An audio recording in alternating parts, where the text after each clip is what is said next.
mempersiapkan berkas-berkas beasiswa tuh. Kayaknya ada yang nawar, salah satu dari sponsornya mereka itu nawar untuk kayak mau kerja di tempatnya mereka.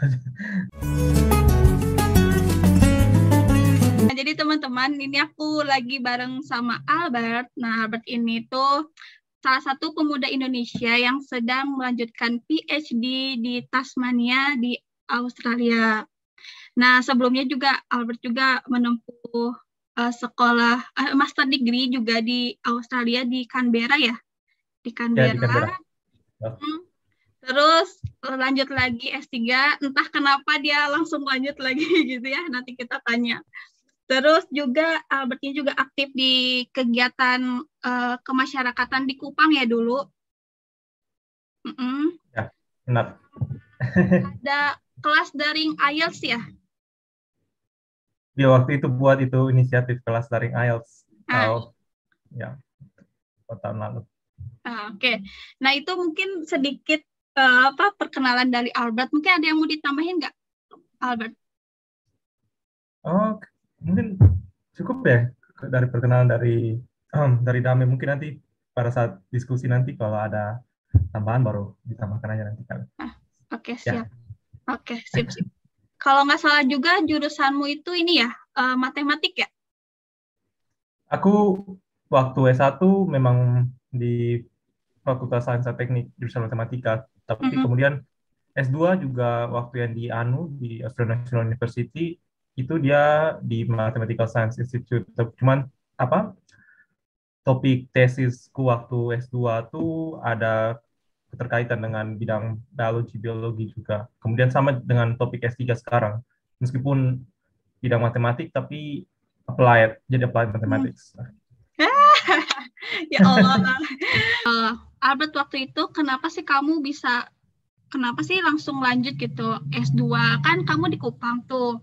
Nah, bagaimana sih perjalanan kamu bisa langsung sampai di Australia dan lanjut juga S3 juga langsung di sana? Oh iya, aku cerita dulu waktu masa S1 ya kali ya. Jadi dulu sebenarnya waktu S1 itu pertama kali masuk menempuh studi S1, aku kurang tahu tentang universitas-universitas luar negeri. Bahkan universitas-universitas dalam negeri aja itu tuh dulu kurang terekspos sih. Mungkin karena Kupang tidak dekat dengan pusat ibu kota kali ya, dan di Nusa Tenggara Timur kan agak jauh dari ibu kota. Kemudian jadi waktu di semester 1 itu tuh kurang terekspos untuk informasi-informasi tentang universitas atau beasiswa-beasiswa begitu, utama.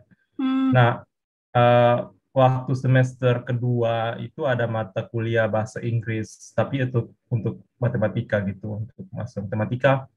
Nah, itu dosennya, beliau juga ada kayak koordinator program kayak pertukaran bahasa dan budaya, jadi ada program kerjasama antara universitas. Dulu saya S1 di Universitas Cendana, itu mereka ada program namanya UniBridge gitu, nama itu program kayak belajar bahasa dan budaya, itu program kerjasama antara universitas waktu S1 dengan beberapa universitas di Australia, jadi kayak semacam belajar online gitu, belajar daring. Kan mahasiswa di Australia mereka juga ada pelajaran bahasa Indonesia kan namanya, di kita ada pelajaran bahasa Inggris, mata kuliah bahasa Inggris, jadi kayak saling belajar gitu, saling membantu. Nah, jadi waktu mengikuti mata kuliah beliau tersebut, beliau tanya ini, kira-kira siapa yang mau mendaftar program ini nih? Jadi saya memberanikan diri aja untuk mengangkat tangan untuk berpartisipasi. Sebenarnya waktu itu bahasa Inggris itu bukan salah satu topik, salah satu pelajaran yang aku suka gitu ya. Dan bahkan kalau untuk kayak berbahasa Inggris aktif tuh lebih sering kayak aku jauhi, karena waktu dulu SMA kan kita belajarnya palingan untuk kayak mendapatkan nilai bagus, untuk kayak mengikuti ujian nasional, menjawab soal-soal, kan pasif itu kan. Jadi kayak dulu waktu kayak kalau di SMA kan ada debat bahasa Inggris. Kalau pada bahasa Inggris tuh aku nggak masuk dalam tim debat. Jadi waktu kuliah semester awal itu untuk kayak bahasa Inggris itu tuh bahasa Inggris yang aktif ya, itu agak kurang kurang tertarik ya, agak takut lah gitu ya. Jadi waktu waktu si dosen tersebut untuk mengajak untuk ikut program itu kan otomatis harus berbahasa Inggris aktif kan, berbicara Hmm. dengan mahasiswa dari luar. Tahu lah entah kenapa mungkin. Oh iya, sebenarnya salah satu hal yang ingin membuat saya ingin ikut juga tuh karena dulu ada alumni dari jurusan uh, alumni tersebut juga sempat mengajar kelas angkatan kami dulu di salah satu mata kuliah. Beliau cerita-cerita tentang kayak pengalamannya waktu dulu kuliah di luar negeri atau segala macam. Nah itu jadi waktu ada program kesempatan untuk mengikuti itu pertukaran, itu program kerjasama itu ya memberanikan diri untuk terlibat. Nah mulai dari situ mulai tahu oh ya budaya di Australia tuh kayak gini, mahasiswanya gimana, terus cara belajarnya mereka gimana kan kita kayak sharing-sharing gitu kan Hmm. namanya. Nah dari situ ikut program itu tahun 2013, tahun 2014 itu pertengahan tahun 2014 itu mereka kayak ada award untuk berikan kepada mahasiswa yang aktif dari kampus di kampus saya dulu yang paling banyak membantu kayak berpartisipasi aktif dalam program tersebut. Saya terpilih waktu itu dengan satu teman di dari Fakultas Kesehatan Masyarakat. Jadi kami mengikuti pertukaran di Australia nih. Nah, Hmm. pertukaran di Australia itu kayak mengunjungi kayak beberapa universitas-universitas, jadi universitas-universitas yang bekerja sama ya dengan kampus waktu itu. Jadi mengunjungi beberapa kota ya, jadi kan lebih terekspos lagi kan kayak jadi kita kayak masuk ke apa itu ke ruangan ruangan kuliah mereka di sana kan. Jadi Hmm. tahu oh ya mereka kuliahnya gimana, berinteraksi dengan dosennya gimana. Nah, jadi sejak pulang uh, dari pertukaran tersebut malah semakin terekspos lagi dengan apa kegiatan-kegiatan yang kayak begitu. Dulu tuh kita ada organisasi mahasiswa yang kita rintis tuh namanya Mitra, itu kayak Hmm. Mahasiswa Indonesia Timur Asli. Sebenarnya member-member dari pengurus-pengurus dari Mitra itu juga merupakan alumni dari program yang pertukaran tersebut tuh, namanya Hmm. alumni peserta pertukaran uh, yang belajar bahasa dan budaya tersebut. Jadi kayak kita rintis itu organisasi sama-sama. Kemudian kalau mungkin namanya pernah dengar ada namanya Australia Indonesia Awards. Youth Associations, Ayah, Hmm. Ayah. Jadi itu ada satu satu organisasi lagi, tapi itu kayak dia lebih fokusnya di Australia, base-nya memang di Australia. Cuma mereka punya kayak cabang-cabang di Indonesia dengan. Nah waktu itu tuh NTT kita rintis juga tuh Ayah namanya Ayah NTT, tapi sekarang ganti nama jadi Ayah Eastern Indonesia. Nah Hmm. jadi kayak waktu S1 itu udah terlibat kayak kegiatan-kegiatan yang gitulah ya ada Oh, ya. oke. Nah jadi sejak itu kan saya lulus 2015 kan S1. Nah, lulus bulan Desember itu mulai mendaftar beasiswa. Saya belum mendaftar beasiswa, mempersiapkan berkas-berkas beasiswa itu kayaknya dari sejak yudisium bulan Oktober sampai tunggu wisuda Desember 2015. Di Kupang sendiri tuh kayak LPDP itu sebenarnya kurang apa ya kurang kurang um, kurang informasinya ya kayak waktu itu lebih banyak orang mengetahuinya tuh ini beasiswa kayak Australia Awards, AS AS. sama Fulbright karena mereka kan ada namanya fokus area gitu kan Hmm. kayak jadi Bank NTT termasuk fokus areanya mereka targeted areanya mereka jadi kayak banyak alumni atau dari orangnya dari AS atau Fulbright yang datang untuk kayak memberikan sosialisasi di kampus gitu atau di Hmm. tempatku gitu. Jadi waktu itu tuh daftar beasiswa tuh ada lebih dari satu sih, jadi bukan LPDP untuk yang Hmm. S2, ada AS juga. Gitu. Hmm. Oh, itu berarti apa maksudnya kan dari awal mulainya dari program pertukaran pemuda, akhirnya kayak udah kecemplung, udah lama-lama tahu, terus lama-lama tertarik sama Australia ini. Terus tadi nyoba-nyoba beasiswa juga ya Albert ya. Ya, Nah, itu jalannya mulus nggak sih? Atau pernah kayak terseok-seok gitu apa mulus aja karena udah dapet award juga tadi kan sebagai pemuda yang paling aktif di program sebelumnya. ini apa daftar beasiswa tuh waktu itu tuh kan kayak pertama kali kan belum ada gambaran kayak memang sering dengar kayak cerita-cerita dari alumni yang mereka kan mungkin cerita pengalaman mereka waktu mendaftar beasiswa kayak gimana, tapi kayak mengisi aplikasinya tuh belum pernah sama sekali. Waktu itu kan pertama Mm-mm. kali mencoba kan, namanya. Um, Lumayan banyak sih. Waktu itu saya ada daftar tiga, bukan mempersiapkan tiga, bukan daftar tiga, ada mempersiapkan tiga beasiswa, ada Fulbright, Australia Awards, sama LPDP. Jadi Mm-mm. isi aplikasinya LPDP itu ada, kalau tidak salah dulu tuh waktu pertama kali itu LPDP ada tiga esai yang harus ditulis.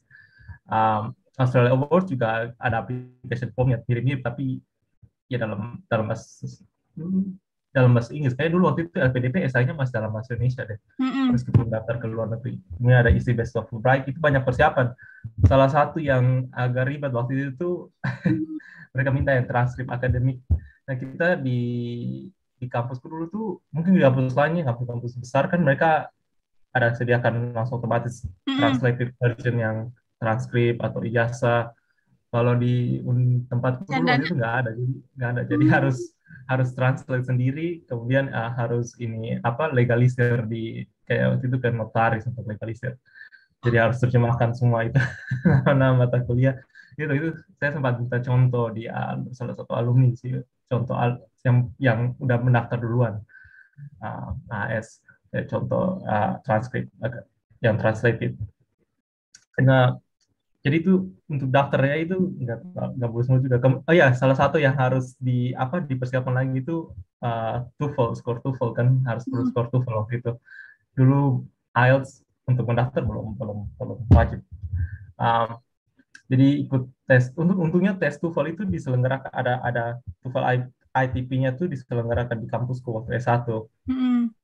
Jadi itu aku belajar sendiri kayak sebulan gitu. Sejak kayaknya aku belajar TOEFL fokus live TOEFL itu setelah yudisium Oktober, terus tesnya tuh kalau nggak salah November. Ya, dapat dapat skor yang udah cukup, uh, langsung daftar, masuk di salah satu persiapan berkas.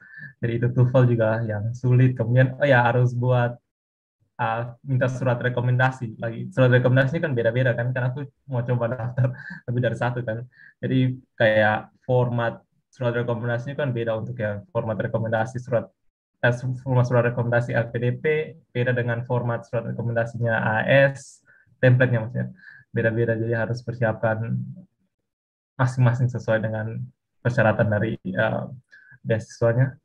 Kemudian, nah itu persiapannya, tapi saya nggak sempat daftar AS sama Fulbright karena LPDP buka duluan. LPDP kalau nggak salah buka tuh Januari 2016, terus pengumumannya tuh kalau nggak salah Maret. Fulbright sama Yes. Australia Awards tuh mereka bukanya tuh kayaknya April. Jadi waktu dengar Mm. udah lulus LPDP tuh dua beasiswa lain itu belum belum belum Belum ini ada. belum. Uh, Jadi meskipun persiapan berkas untuk tiga beasiswa, daftarnya cuma satu waktu itu ya, LPDP yang buka dulu mm. Oh, berarti yang dapatnya LPDP ya, kedapatannya berarti. waktu S2 ya. Ya, oh, oke. Jadi tuh mungkin tadi kamu sebutin apa agak beda itu pas pengurusan ijazah ya. Kalau kami misalkan udah ready nih, nggak usah bersusah-susah lagi, tapi kamu ada tambahan usaha lah ya, misalnya tadi kayak ke notaris, kemana-mana untuk mentranslate ijazahmu itu ya. Iya, iya betul. Sebenarnya ya kebanyakan apa yang membuat, eh, kalau yang saya tahu ya, hambatan kebanyakan peserta dari tempatku itu biasa terhambat di situ. Kalau yang lulusan dari kampusku itu harus translate akademik, transkrip transkrip akademiknya, ijazahnya. Kemudian yang memberatkan lagi itu kayak tes TOEFL kan. Tes TOEFL kan kayak di NTT itu nggak semua tempat. Hmm, Kalau di NTT kan ada tempat untuk penyelenggaraan tes TOEFL kan. Kebetulan saya di Kupang ada tes TOEFL-nya di UNAN, tapi kalau kayak dari teman-teman lain yang dari luar Kupang, mereka harus datang ke Kupang untuk ikut tes benar. TOEFL.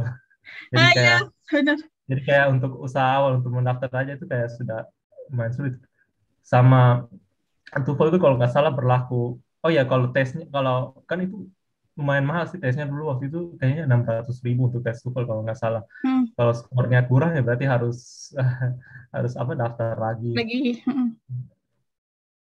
Oke. Karena kalau nggak salah kan kan kadang juga sinyal ya kayak misalnya akses informasi juga kan sama nggak sih? Maksudnya pas kamu di sana akses informasi itu kayak lancar nggak atau emang harus kitanya sendiri yang cari info updatean gitu? Kalau tadi kan kamu bilang ada yang datang kayak kakak kamu tanya kakak kelas, berarti itu inisiatif dari kamunya sendiri ya? Atau memang informasi dari kampus pun udah banyak gitu? Sebenarnya itu lebih banyak dari luar sih, dari luar kampus. Kalau dari kampus tuh kebanyakan beasiswa kayak waktu kita sementara S1 ada beasiswa untuk yang kayak uang bulanan untuk tuition fee untuk sama mengikuti S1. Kalau untuk S2 itu kebanyakan dari luar. Dan di Kupang sendiri itu mereka ada ini kayak asosiasi perkumpulan para alumni beasiswa, nggak hanya LPDP kayak dari AS, Fulbright. Mereka kayak sering buat kayak pertemuan mingguan, dulu ya pertemuan mingguan untuk kayak orang-orang yang mau mendaftar bisa datang kayak tanya-tanya. Aku sempat ikut beberapa pertemuan yang mereka waktu itu sih. Jadi memang kalau kalau dari tempat aku kalau mau lanjut S2 waktu itu dulu memang harus lebih sering kayak mengambil inisiatif sih, mengambil inisiatif mau cari-cari tahu gitu. Damai. Makanya makanya waktu makanya itu waktu ini yang waktu aku cerita organisasi aku waktu itu yang namanya Mitra tuh. Nah itu kita dulu karena berlandaskan dari itu kayak beberapa dari anggota yang udah kayak pernah mengikuti kayak program pertukaran atau kayak yang dapat beasiswa atau apa, itu kayak cuma mau berbagi juga gitu. Jadi meskipun waktu itu kita udah kayak lulus S1 atau yang lain udah pada kayak mau lulus sudah lagi persiapan skripsi atau apa, kita masih sempat kayak buat kegiatan untuk sharing-sharing gitu sih, pakai gedung di kampus untuk kayak terbuka untuk publik. Oh, oke. Berarti justru dari pemuda sananya ya juga care satu sama lain ya. Jadi kayak kalian buat komunitas sendiri jadi kayak jadi semangat. Oke, itu perjuangan S2 ya. Terus apa sih part yang paling susah nih? Tadi kan administrasi udah, cari beasiswa udah. Ada nggak sih part tersulit pas cari-cari beasiswa itu atau selama perjalanan kamu nih? Saat mencari beasiswa ya, ya itu kayak syarat-syaratnya kan banyak kan gitu ya, harus apa searching di internet pengalaman orang waktu itu daftarnya mana, kemudian pas itu ya kalau tahap administrasinya aja kayak udah itu masuk kayak tahap berikutnya dulu ya, PDP itu ada wawancara, ada penulisan esai di tempat, ada namanya kayak ada grup discussionnya juga gitu. Nah, itu kayak harus kita latihan-latihan dan wawancara. Jadi itu latihan-latihannya itu tuh kita lakukan bersama di komunitas yang tadi yang aku sebut, yang komunitas para alumni itu. Mereka dulu pernah buat kayak event kegiatan untuk kayak mereka jadi pewawancara, simulasi wawancara lagi. Kita simulasi wawancara dengan mereka, untuk grup discussion-nya juga. Oke. Berarti di persiapan apply-nya sendiri, kayak persiapan wawancara, itu yang paling mungkin yang agak-agak repot dikit lah ya. Nggak dikit ya, maksudnya agak lama juga persiapan. Nah, ini kamu waktu lanjut kuliah S2 S3 itu sebenarnya atas keinginan kamu sendiri, apa ada terlibatan orang tua, apa gimana gitu? Oke, orang tua sendiri sih mendukung sih, Dame. Aku dulu waktu sementara S1 ya itu sejak kayak udah mengikuti program pertukaran, kayak kepingin lah untuk kayak melanjutkan studi lagi, karena ada cerita dari alumni yang udah dapat beasiswa terus melanjutkan studi lagi. Nah, memang sih waktu waktu selesai kayak pas selesai S1 tuh kayak berpikir kira apa lagi ya. Eh, apa yang kan udah selesai satu nih ya, rencana berikutnya apa lagi ya gitu. Ya pikir-pikir ya udah cobalah daftar beasiswa. Nah, untungnya keterima sih. Sebenarnya dulu waktu itu tuh ada waktu itu kan waktu S1 tuh ada ikut program, kalau Damai pernah dengar YLI yang Leaders for Indonesia, itu kayak program pelatihan kepemimpinan di Jakarta sih. Mereka buat kayak 3 batch, 3 periode gitu per 2 bulan. Nah, itu tuh mereka kan lebih kayak orientednya setelah selesai alumni itu tuh bisa untuk ke dunia kerja kan namanya. Jadi waktu itu tuh waktu selesai programnya setelah 6 bulan, nah itu waktu saya lagi mempersiapkan berkas-berkas beasiswa tuh. Nah, kayaknya ada yang nawar, salah satu dari sponsornya mereka itu nawar untuk kayak mau kerja di tempatnya mereka. Langsung ditanya gitu, aku bingung. Aku berpikir dulu waktu itu, tapi aku bilang aku lagi mau daftar beasiswa melanjut studi, jadi belum bisa. Nah, jadi Oh, mungkin sejak dapat telepon itu mungkin yang memantapkan diri lagi untuk membuat saya lebih memantapkan diri untuk memutuskan lanjut S2 sih. hmm. Itu Kenapa? belum buka beasiswanya, masih mendaftar, masih Oh, mempersiapkan berkas-berkas administrasinya. hmm. Ah, terus kenapa kamu tolak nih? Padahal kan kalau dipikir cari kerja ya, ini ditawarin loh, misalnya tinggal ngambil kan, gitu. Nah, kenapa nggak diambil waktu itu tuh? Padahal udah di depan mata nih, gitu. Padahal beasiswa kan belum ada bukaan kan? Oh, nggak tahu ya kenapa ya. Tapi mungkin itu mungkin balik lagi sebelum masuk S1 sih, namanya. Dulu waktu kita di SMA, nah di SMA tuh kan kayak sering ada kayak perwakilan-perwakilan dari universitas atau dari kayak STAN atau Hmm. STIS gitu kan, datang kan kayak alumni-alumni uh, siswa di sekolah tersebut yang ikut STAN, yang masuk STAN dan STIS, kemudian kan kerja langsung kan gitu kan setelah Iya, lulus kan. iya. Nah, itu mereka datang, saya sempat ikut simulasi tesnya gitu, mereka Oh, selenggarakan. Sempat berpikir mau daftar juga sih, tapi terakhir ya memutuskan untuk tidak ikut uh, masuk di STAN atau STIS gitu, masuk ke mm-mm. universitas. Mungkin sejak itu membuat saya berpikir ya, kalau misalkan kalau waktu dapat telepon keputusan untuk kerja, mending waktu itu lebih baik langsung masuk di sana atau setidaknya biar Iya. langsung kerja setelah selesai lulus kan orientasinya. Kalau kalau kemudian setelah itu mungkin setelah tolak, kemudian saya ikut lanjut S2, kemudian ketemu dengan teman-teman yang selesai S2 nih, ketemu dengan teman-teman yang perlu memutuskan untuk masuk ke sekolah-sekolah yang kayak Stanstis atau kayak yang BMKG punya tuh. Mereka cerita-cerita mereka kepingin kayak lanjut S2 tapi sering terhalang kayak kontraknya mereka gitu ya. Nah, mungkin dengar cerita tersebut saya langsung berpikir waktu sebelum masuk ke universitas S1, mungkin keputusan waktu itu udah benar ya, tidak masuk ke STIS atau STAN gitu ya. Karena kalau misalnya aku masuk waktu itu, mungkin waktu itu belum bisa lanjut S2 karena masih Iya. ada kontrak apa gitu. Dan mungkin sekarang lagi kerja jadi pegawai juga ya, kayak pajak. Ya bisa jadi. Oh, oke, oke. Oh, jadi itu ya. Ini kamu tuh aktif banget ya, berarti dari sejak SMA.